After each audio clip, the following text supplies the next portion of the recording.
Bienvenue tout le monde dans l'édito avec Simon Rochelot. Écoutez, cette semaine, sans trop tarder, on va rentrer dans le vif du sujet. Vous savez que, là, ben, vous savez ou vous savez peut-être pas que la France est dotée d'une espèce de politique. Il y a quand même, je pense, c'est quoi, c'est plus d'un an de ça déjà. C'est doté de politiques là, visant à réduire l'empreinte carbone de son parc immobilier. Mhm. Et là, notamment, je vous donne les quelques chiffres avant de rentrer un petit peu plus dans ce qui nous intéresse. On nous dit que le gouvernement s'est donné comme objectif ambitieux de rénover 43 du parc locatif d'ici 2034, donc plus ou moins 10 ans. Et là, on dit que la France là, sera parmi les meilleurs élèves au monde avec une loi très stricte où le but est de réduire de manière drastique là, l'empreinte. Parce qu'on nous dit qu'en France, en gros, 40 de la consommation d'énergie va à chauffer et à alimenter en énergie les maisons, là, puis le parc immobilier, et que ça représente plus de 23 des émissions de gaz à effet de serre. Et là, il y a un article de Radio-Canada que tu m'as envoyé qui est assez intéressant parce que là, on nous dit que apparemment, là, le Québec là, est vraiment là, scrute que ah ben c'est pas compliqué. Hein. À chaque fois qu'il y a une idée de merde quelque Exactement. part, puis qu'elle vient, à chaque fois qu'il y a une idée de merde en provenance de la France, il faut être sûr d'une affaire, c'est qu'il y a des gens au Québec qui veulent le faire. Que ce soit des réglementations sur X, Y trucs, que ce soit les rues piétonnes, que ce soit les sens uniques, nommez-les tous. Là. Chaque fois qu'il y a une idée un peu crétine qui vient de nos cousins français, vous pouvez être sûr d'une chose, c'est qu'il y a quelqu'un qui va au Québec qui va sauter là-dessus comme la misère sur le pauvre monde et qui va vouloir nous implanter ça de manière plus ou moins autoritaire. Et là, on nous dit dans l'article, au moment où le Québec songe à forcer les propriétaires à améliorer la performance énergétique de certains bâtiments, des experts aimeraient que le gouvernement Legault s'inspire du modèle français. Donc, of course, les experts qui sont en pamoison devant le modèle français. Mais toi, cet article-là a retenu ton attention un peu pour puis je vais le partager à l'écran, mais pour les effets insidieux, entre guillemets, que ça a eu, parce que supposément là, qu'il y a bien des gens qui n'étaient pas capables de prévoir, là, entre autres un ministre français qui est très surpris que ces nouvelles normes-là éco-énergétiques aient plombé ou aggravé la crise du logement. Je veux dire, je ne sais pas si, comme disait sa mamade, pas besoin d'avoir inventé la roue à trois boutons pour comprendre le lien entre les deux. Là.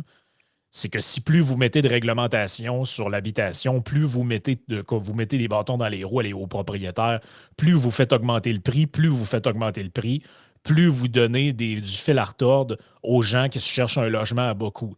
Je ne sais pas comment il faudrait l'expliquer pour que ce soit plus clair que ça, là, mais je le vulgarise à son extrême simplicité là, pour que tout le monde comprenne. Là. Mais c'est grosso modo, l'idée, c'est ça. Donc, en foutant dans les pattes, parce que concrètement, ce que le gouvernement, de ce que je comprends, si j'ai bien compris, certains propriétaires d'appartements français ne peuvent plus louer des logements s'ils ne se conforment pas, par exemple, à certaines règles là, éco-énergétiques. Là, je ne sais pas, en termes d'isolation de fenêtres ou je ne sais trop quoi. Là. Donc là, c'est l'objectif numéro un, là, réduire l'empreinte du parc immobilier. Oui, c'est ça. Donc, à partir de 2025, en fait, c'est que ce qu'on nous dit, c'est que là, il y a comme un système de cotation, si on veut. Donc, tu as des cotes, A, B, C, D, E, bon, je ne sais pas trop. Mais ce qu'on a, les cotes, ici, je les ai, on parle des cotes. Tu as la cote G qui actuellement est comme la pire cote, que ça, ouais, c'est ça, c'est des cotes A à G qu'ils ont en France en fonction de leur efficacité énergétique. Donc, on comprend que la cote G, c'est la pire cote. Était considérée comme ce qu'on appelle une passoire thermique quand tu es dans la cote G. Fait que là, à ce moment-là, si tu ne fais pas les rénovations qui sont souhaitées pour que tu puisses, pour que finalement ton logement ait une meilleure cote, qu'il y ait une meilleure efficacité énergétique, ben pour ceux qui sont situés dans la cote G, à partir du 1er janvier 2025, ça c'est bientôt, c'est dans à peine plus d'un an, là, ben, tu ne pourras plus louer ton logement. Fait que boum! Là, après ça, tu as ceux qui sont dans la cote F. Ça sera à partir de 2028, puis les étiquettes ou la cote E en 2034. Et ça, c'est venu me chercher parce que ce qu'on apprend dans le texte de Tamara Alteresco, qui est un très bon texte, je tiens à le souligner, elle commence à dire qu'il y a quand même il y a un monde de différence entre le parc immobilier du Québec et celui de la France. Je pense que tout le monde est capable de comprendre pourquoi. Puis il y a également une mer d'écart entre leurs climats respectifs et leurs sources d'énergie. Bon, je crois que c'est assez évident pour tous. Mais n'empêche, il y a des experts au Québec qui trouvent qu'on devrait s'inspirer de ça. Elle n'insiste pas trop là-dessus. Par contre, c'est juste mentionné comme ça. Mais on dit que le gouvernement du Québec travaille sur un projet de loi qui viserait d'abord à instaurer un système de cotation, si vous voulez, je venais de parler des cotes, puis de rénovation obligatoire pour les bâtiments institutionnels et les tours à condos. Tours à condos, est-ce que ça va être à partir d'un certain nombre d'étages ou pas? Je ne sais pas comment ça va fonctionner. On va voir, vraiment que s'ils finissent par accoucher d'un projet de loi, puis là, après ça, bon, Ben, ils surtout que sortent des amendements. surtout que les tours à condo, et pour nos amis français qui écoutent, un condo au Québec, c'est juste un appartement que vous ne louez pas, vous le possédez, là, Vous êtes grosso modo. propriétaire. Ouais, ouais, Vous êtes ouais. propriétaire de l'appartement. Mais essentiellement, à part quelques exemples, les tours à condo ont été construites au Québec pour la majorité il n'y a pas si longtemps que ça, là. Donc, normalement, ils doivent être conformés au code du bâtiment, donc avoir une isolation qui est quand même relativement efficace, là. Je ne vous dis pas que c'est aux normes de 2023-2024, mais en général, les immeubles à condos qui ont été construits il y a 10 ans, 15 ans, 20 ans, même 25 ans, sont isolés. Ce ne sont pas Oui, des murs oui. en carton que l'air passe au travers, là. Oui, ben c'est ça.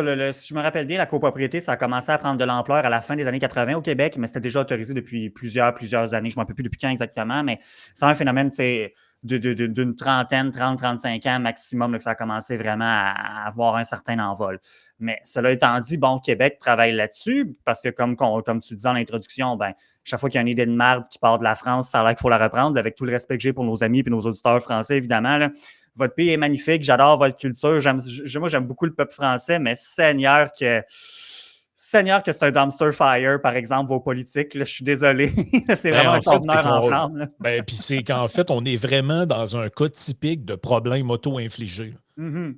C'est-à-dire que pour réduire les émissions de gaz à effet de serre de 24, supposément de 24 mais on n'a aucun, vous comprenez qu'on n'y a aucun calcul possible relié à ça. C'est que vous présupposez que tout le monde, ça c'est dans l'imaginaire où tout le monde se réglementerait. Ben, en fait, c'est même pas réduire de 24 c'est que 24 des émissions totales seraient liées à l'approvisionnement énergétique des bâtiments résidentiels et commercial, de ce que je comprends. Et donc là, en isolant mieux, vous allez réduire, je ne sais pas, moi, de quelques pourcentages cette note-là, mais à quel prix?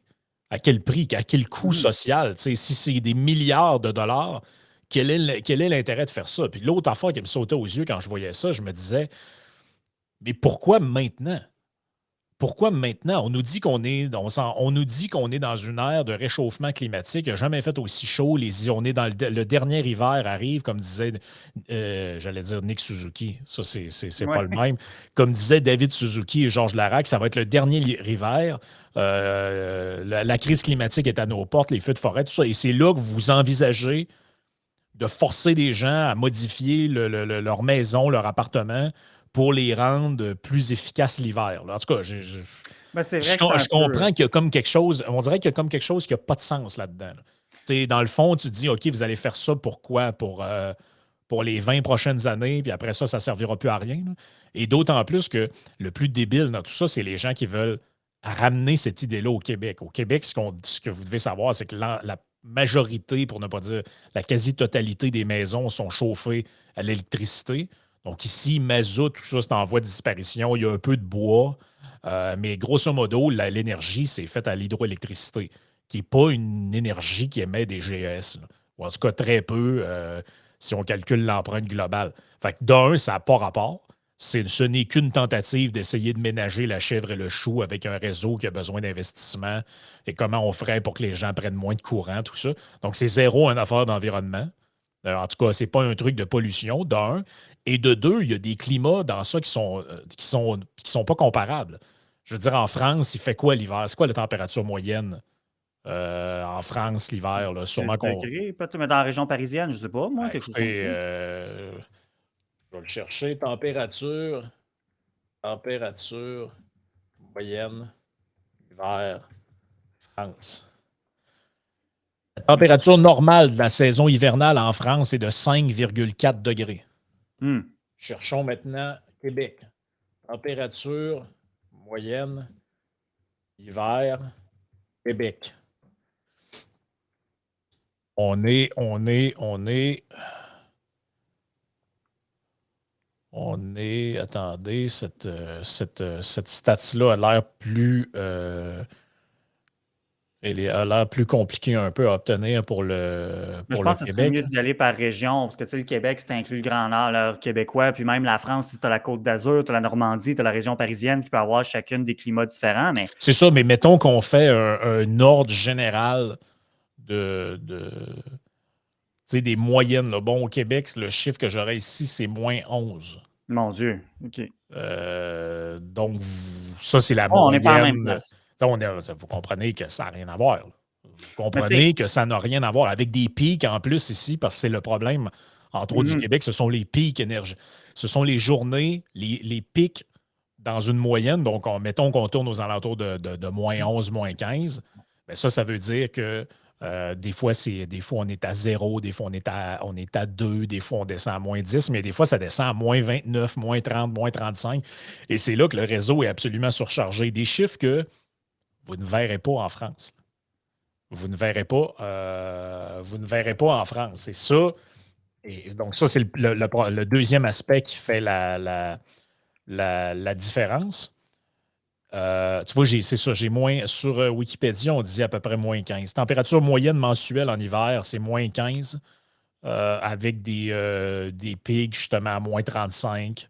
On dit que on dit que le plus froid jamais enregistré au Canada, c'est -63. Donc là, vous comprenez wow. Ouais, non, ça c'est. qu'on est dans des zones non habitées, là, dans le très grand Non, nord. oui. Tout ça. Là. Bon, mais si on prend une moyenne de -15 versus 5,7 degrés, on n'est pas dans des comparables. Donc, ça, c'est deuxième élément. Troisième élément, le parc immobilier. Tu sais, au Québec, l'essentiel des maisons ont été bâties dans les années 50, 60, 70. Les blocs appartements, beaucoup des années 60, 70. Il y a eu Mhm. Au Québec, il y a eu toutes sortes d'incitatifs à la rénovation. Les gens changent leurs fenêtres, isolent les maisons, des thermopompes, ce genre de trucs-là. Ce qui n'a rien, mais rien à voir avec. Moi, j'en parlais avec des gens qui sont de France, là. Ils vivent dans des bâtiments, c'est isolé, style Moyen-Âge. Mhm. C'est moins. C'est isolation, genre année 1800 au Québec. Là. Des murs, tu sais, deux planches de bois, un mur, puis c'est ça. Là. Ici, ça existe. Tu sais, même les très vieilles maisons, ici, en général, les gens tu sais, les ont réisolées. Puis même à ça, à l'époque, les gens qui ont construit ici dans les années 1800, 1700, savaient que c'était tellement froid qu'ils Mhm. isolaient ça avec les moyens du bord. Ils rentraient du crin, même du crin de cheval, de ça dans les murs, des Oui. fois de très vieilles maisons. Donc des poils de cheval, là, dans le fond. Des vêtements, même du tissu. Ils bouchaient les murs avec ce qu'ils pouvaient. Puis c'est aussi pour ça que c'est une petite capsule un peu historique de même, là, mais je m'étais fait compter ça à un moment donné par quelqu'un. À l'époque, la raison pour laquelle les très vieilles maisons ont beaucoup de tapisserie, c'est qu'ils rajoutaient des couches de tapisserie au mur pour bloquer l'air froid qui rentre. Mhm. Donc, ils mettaient du genre de plâtre ou des lattes de bois et ils mettaient des couches de tapisserie. Chaque fois qu'il y avait un peu d'argent, ils rajoutaient de la tapisserie par-dessus les murs parce que ça faisait comme un genre de scellant, puis ça empêchait un peu le froid de rentrer.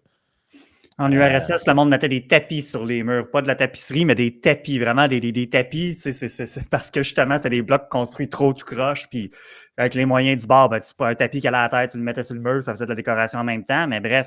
Mais tu sais, à 5 degrés, je peux concevoir que tu te chauffes un peu, évidemment. T'sais. Puis bon, c'est sûr que c'est paradoxal de dire, ben, on parle de changement climatique, de réchauffement de la planète, mais en même temps, tu dis, ah, ben là, il y a trop de pertes thermales, fait que là, faut mettre toutes sortes de normes, puis nanana. C'est sûr que c'est très paradoxal. Fait que, tu sais, je me dis, bon, ça, effectivement, ça fait sourire. Mais moi, ce qui me fait beaucoup moins sourire, c'est que dans le texte de Radio-Canada, on est allé interroger des intervenantes qui est consultée, c'est Emmanuel Cosse, C-O-S-S-E, ancienne ministre du Logement de la France. C'est l'équivalent de notre ministre de l'Habitation ici. Et si on tape son nom dans Google, comme dirait M. Charret, on se rend compte qu'elle est notamment, j'ai un texte du Figaro, le 2 octobre 2023. Emmanuel Cosse, il y a un désinvestissement de la puissance publique face à une crise massive du logement. Elle, maintenant, elle est rendue présidente de l'Union sociale pour l'habitat, la Fédération des bailleurs, présidente de l'Union sociale pour l'habitat. OK, bon. Fait que là, tu te dis, OK, mais tu n'as pas pensé à ça, les effets délétères que ça pourrait avoir d'instaurer des normes. D'une part, ben, au coût du loyer, parce que tu dis, on donne des exemples dans le texte de gens que là, ça coûterait 20 000 € pas dollars canadiens, 20 000 euros rénover le logement. Fait que ça, cette facture-là va éventuellement être refilée à quelqu'un dans les marchés où est-ce que l'immobilier est cher, évidemment, bon, premièrement. Et deuxièmement, aussi, c'est que là, c'est des logements que dès 2025, s'ils ne sont pas rénovés, ils devront être retirés du marché locatif. Et là, la dame, dans le texte, elle dit que ça, je n'avais pas vu ça venir du tout. Là, je l'ai. Comment qu'elle dit ça, elle? Elle dit, oui, bon, OK, vous allez. Bon, là, c'est ça, elle dit. Ça, on ne l'avait pas anticipé du tout. On manque de logements locatifs partout et ça, on ne l'avait pas anticipé du tout. Ouais, c'est pas le. En anglais, the brightest bulb in the chandelier, comme on dit, c'est pas la lumière, l'ampoule la plus brillante du chandelier. Là, mettons, là, tu te dis, là, franchement, là, c'est rendu une grande intervention. Ouais, parce que je veux pas dire le mot de Joamel, évidemment, pour qu'on se fasse canceller. Oui. Mais tu sais, tu te dis, ouais, puis là, c'est rendu genre une espèce de présidente d'un regroupement qui se prononce en matière d'habitat et de défense des locataires, en quelque part. Je présume, je ne connais pas du tout cet organisme-là, mais ça semble être un peu la vocation du truc. Tu te dis, ouais, c'est pas fameux. Et il y a un autre kicker aussi qui est que il y a une autre dame dans l'article de Radio-Canada qui est interrogée. Elle possède. Parce qu'il faut comprendre qu'il y a beaucoup, comme tu l'as dit, il y a des immeubles en France qui sont très, très vieux. Puis à Paris, dans le temps de Napoléon III, de Baron Haussmann, tu as beaucoup de bâtiments. Tu sais ce qu'on voit dans le cliché des maisons, genre de maisons de ville, appartements de ville à Paris, ça a été fait dans les années 1860, ça, beaucoup. Mais n'empêche que ce n'est pas les normes d'aujourd'hui, tu sais. Alors bon, mais qu'importe, tu as une dame, elle a dit, je ne me rappelle plus dans quelle année il est, son immeuble, mais elle avait acheté un immeuble en 2016. Je l'ai ici, elle explique qu'elle a acheté un immeuble en 2016. Puis c'était comme, elle a acheté une petite maison à façade de pierre qu'elle loue à des étudiants. Puis c'était comme pour assurer sa retraite, finalement. Tu sais, bon. Mais là, elle dit qu'elle avait elle-même dépensé de l'argent pour que ce soit bien isolé, que tout a été rénové.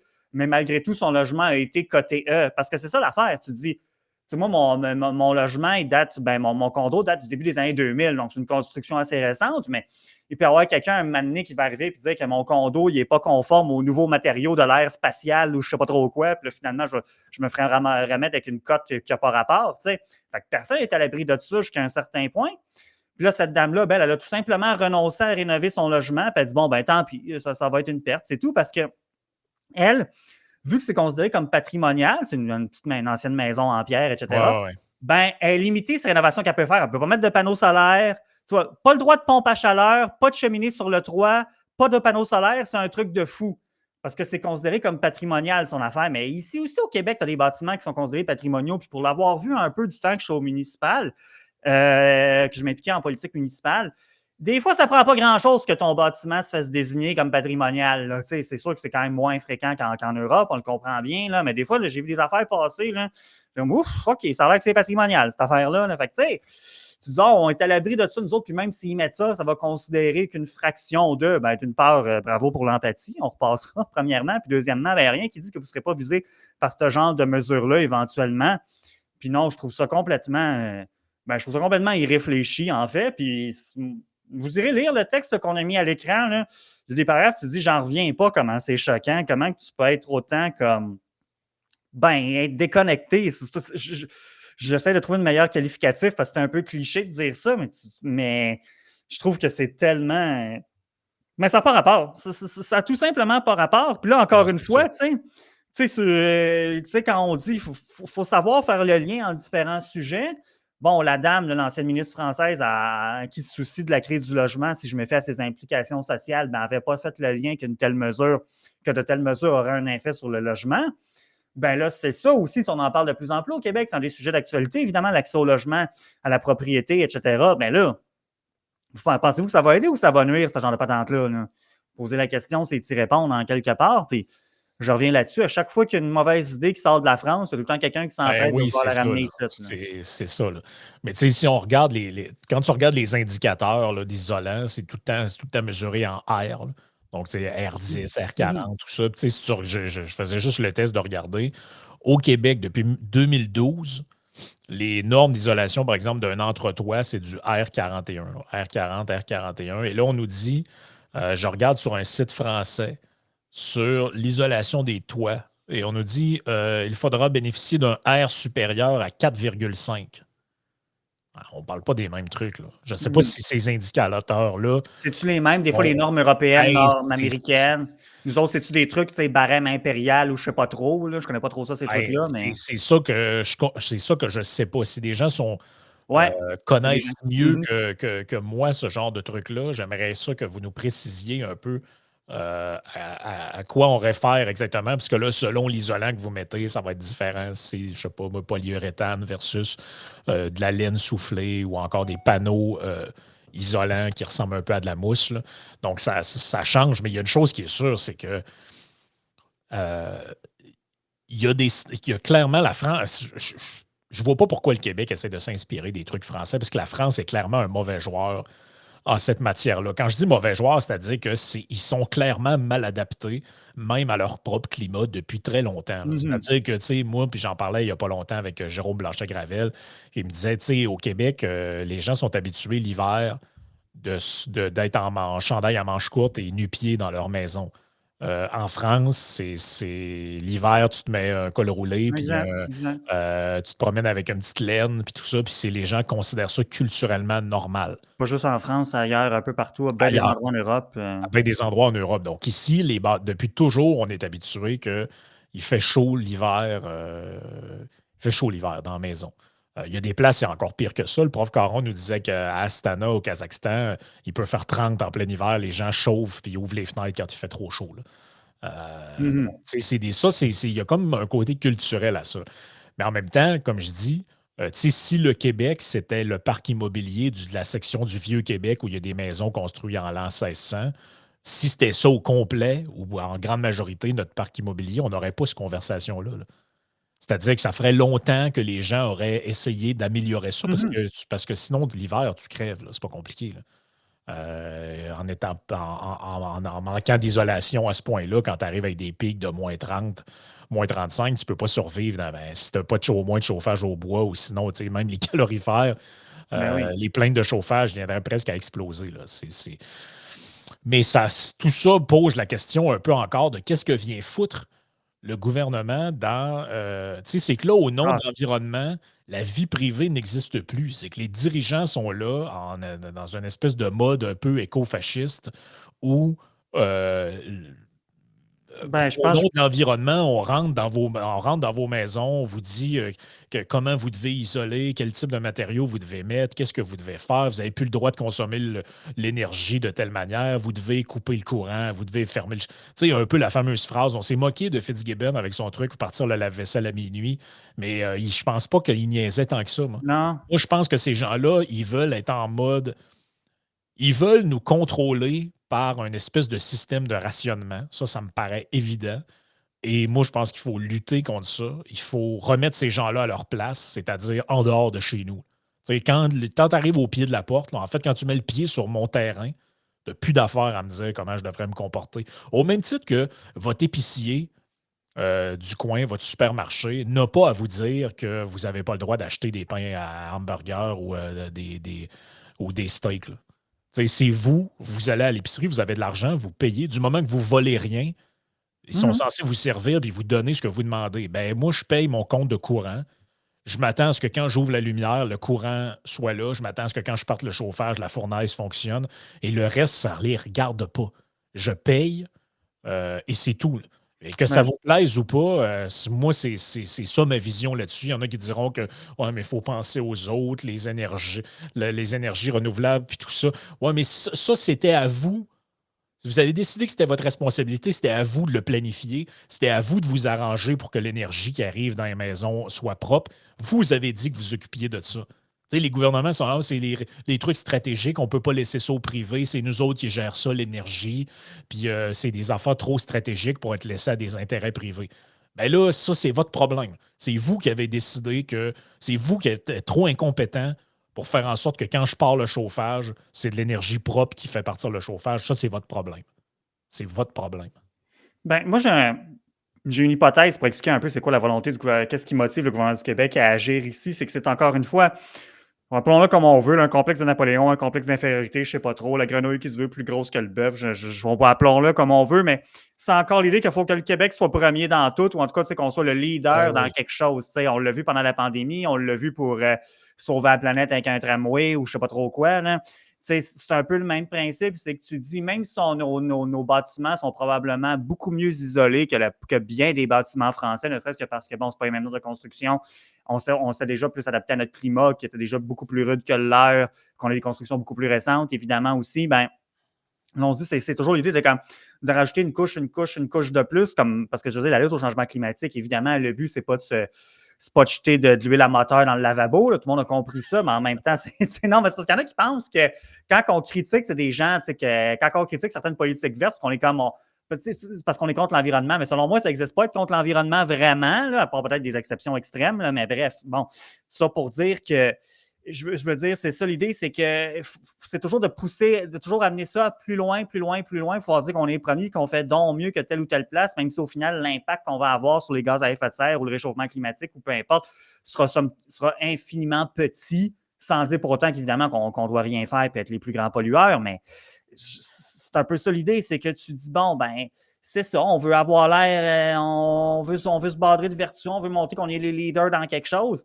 Fait que moi, c'est ça qui m'inquiète, c'est que tu dis, même si on a déjà des normes de construction qui sont probablement beaucoup mieux côté justement isolation et conservation de chaleur qu'il y a bien des juridictions en Europe, il n'y a rien qui nous met à l'abri de quelle espèce de patente qui vont nous sortir. Puis je pense qu'il y a un exemple qui est éloquent là-dedans, c'est que dans le texte, on mentionne que, bon, oui, il y a toutes sortes de programmes justement de crédit, rénovation, de subvention, whatever, mais que c'est un capharnaüm se retrouver là-dedans, puis que souvent, ça décourage les gens, parce que c'est trop compliqué d'obtenir des subventions, puis c'est l'enfer, il faut que tu te battes avec de la bureaucratie, etc. Ça ne vous rappelle pas plusieurs choses qu'on voit au Québec, ça? T'sais, parce que c'est sûr qu'ils vont nous arriver, les vendeurs de ça vont nous arriver avec un dire, oh, mais on va mettre toutes sortes de programmes, puis d'aide, puis tout ça. Bon, mais premièrement, au-delà du fait que plus que tu multiplies les programmes, plus que ça ouvre la porte aux abus. On l'a vu récemment avec l'histoire qui sort sur les véhicules électriques, là, le monde qui change d'auto à tous les ans, là, de véhicules nouveaux qui se font un profit puis qui gardent la subvention. Là. Tu dis au-delà de. Tu ouvres l'ouverture à plus d'abus, mais c'est surtout aussi le bordel pour administrer ça, puis que finalement, ça va. C'est ce qui va venir porter grandement atteinte à l'efficacité de la mesure, même à son départ, tu sais. Fait que moi, je me dis, tu sais, puis je regarde un peu, puis il ne faut pas penser que, bon, j'ai cassé du sucre un peu sur des politiques françaises aujourd'hui, mais il ne faut pas penser que nos intervenants dans la place publique sont meilleurs que les intervenants français, que ce soit politiques ou autres, là. Tu sais, ça, il faut s'enlever ça de la tête. Mais tu sais, c'est parce que si je reprends, il y a quelqu'un dans le texte, une diagnostiqueuse immobilière. Parle-moi d'une belle bullshit job qu'ils ont créée en France, toi, chose. C'est les gens qui mesurent si ton appartement, c'est une passoire thermale, ça. Fait que tu as une diagnostiqueuse immobilière, OK, qui dit c'est surtout bien. Elle parle des bons. Là, elle fait le tour d'un logement. La propriétaire devra le rénover au coût de 20 000 € minimum, sans quoi elle ne pourra plus le louer en 2025. Puis là, la madame, la diagnostiqueuse, a dit que c'est surtout bien pour le locataire parce que c'est lui qui devra payer les factures d'énergie. Donc, c'est une mesure écologique, mais économique aussi. Non, mais ouais, non, mais idiote, elle. Ben. Ben voyons. Je veux dire, ben oui, les propriétaires vont tous faire ça pro bono.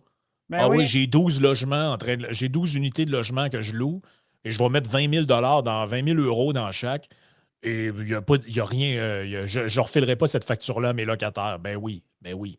Mais ça, attendez-vous, tu sais, si ça pogne de l'attraction, cette idée-là, ici, ça, il va falloir garder ça en arrière de la tête. Tu sais, jeter un coup d'œil de temps en temps, voir ce que le gouvernement va faire avec ça, mais tu dis, on va en entendre des arguments stupides comme ça ici, là, dans la place publique puis dans nos médias traditionnels. Là, le niveau de la conversation dans ce qu'on entend généralement ne sera pas plus élevé. Là, fait que préparez-vous à en entendre des aberrations comme ça. Là. C'est pas croyable la quantité de crétins qui s'expriment sur des trucs économiques comme ça, avec aucune base. On dirait que c'est comme si dans leur tête, c'est comme si dans leur tête, il y a des gens qui allaient accepter d'être dépouillés de dizaines de milliers de dollars et qu'ils n'allaient rien faire comme ça.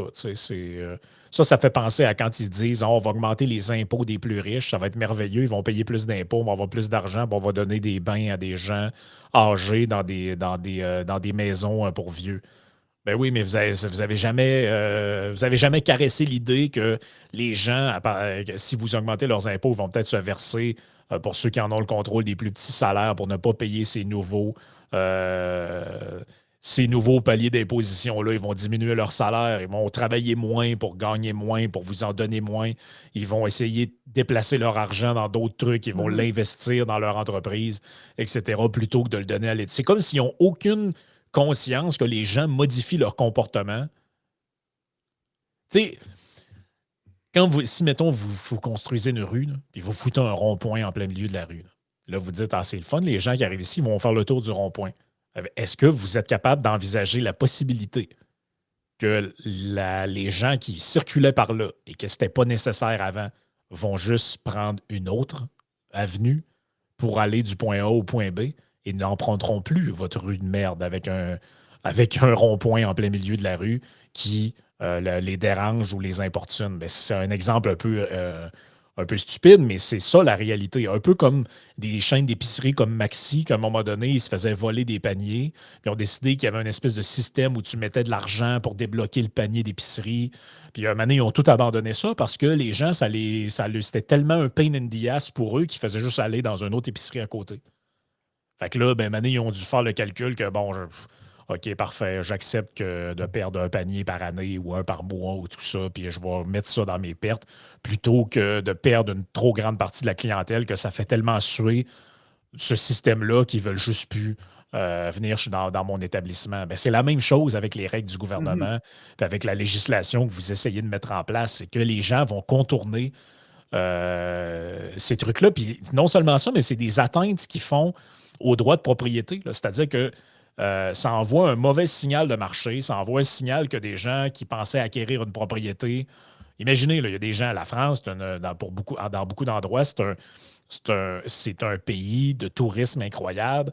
Pour certains, ils voient ça comme une opportunité de marché en se disant bah, je pourrais acheter peut-être avec quelqu'un d'autre un appartement quelque part, je sais pas moi, à Paris, à Marseille, peu importe.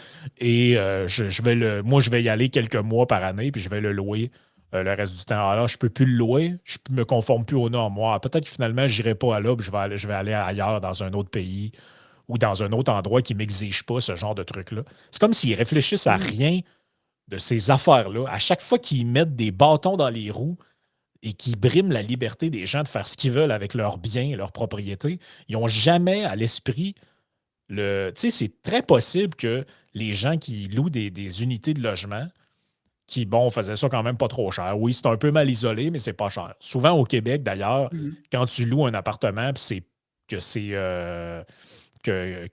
selon si c'est chauffé, éclairé dans le bail, tu sais si l'isolation est correcte ou pas, là. Ouais, ouais, Ben, ouais, tout à tu sais, fait. quand on le laisse aux frais quand on le laisse aux frais du locataire, des fois, c'est un indicatif de quelque chose.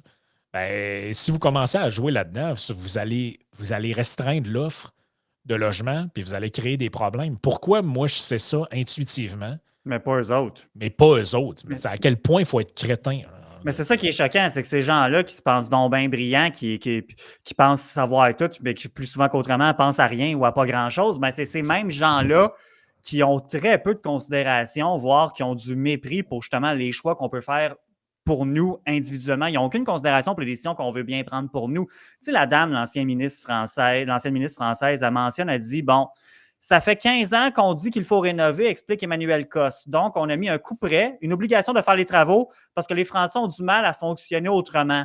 Ça aussi, c'est le genre d'affaires qu'on entend des fois de nos intervenants ici, qu'on a beaucoup entendu, notamment pendant la pandémie ici. Là. Ah, c'est le genre de patente là, que ça. Là. Quand tu dis ça d'un, ça en dit long sur le respect que tu as pour tes concitoyens, tes congénères, tes compatriotes, appelons ça comme tu veux. Là. Ça Ouais. en dit long d'un. Les Puis gens de sont deux. trop crétins pour Hum, faire les bonnes choses. Faut faire des trucs pour les forcer. Moi, là, regarde, jamais je vais souscrire à ce genre non, de non, non, truc-là. non, non, non, non, non, non. C'est inadmissible. Inadmissible. C'est inadmissible. Écoutez, on va passer à la Oui. partie Patreon. On va faire ce qu'on fait pas souvent, ou j'allais dire ce qu'on fait jamais dans l'édito. On va faire une victime du jour. Normalement, on Oh. fait ça dans le Yann et Frank, mais aujourd'hui, ben, écoutez, on en a parlé, ça fait 2 semaines que ce scandale-là qui dure au Québec avec l'OCPM qui s'est fait pointer du doigt. Bon, les médias ont sorti plein de trucs sur cet organisme-là de la ville de Montréal, dont des dépenses absolument ahurissante de ses Mhm. membres qui allaient se prélasser à des voyages un peu partout et dont l'ancienne directrice générale, ou je ne sais plus c'est quoi son titre exactement, Madame Olivier, qui avait facturé à la ville pour 350 piastres d'huîtres dans un souper. Eh bien, en fin de semaine, elle boucle la boucle, ou elle fait un double down dans son processus de victimisation, elle signe Oui. une lettre dans Le Devoir pour nous dire que ça n'a donc ben pas de bon sens, le traitement qui lui est réservé. Donc, on va en parler dans la partie Patreon. Oui. Joignez-vous à nous, ça risque d'être assez croustillant.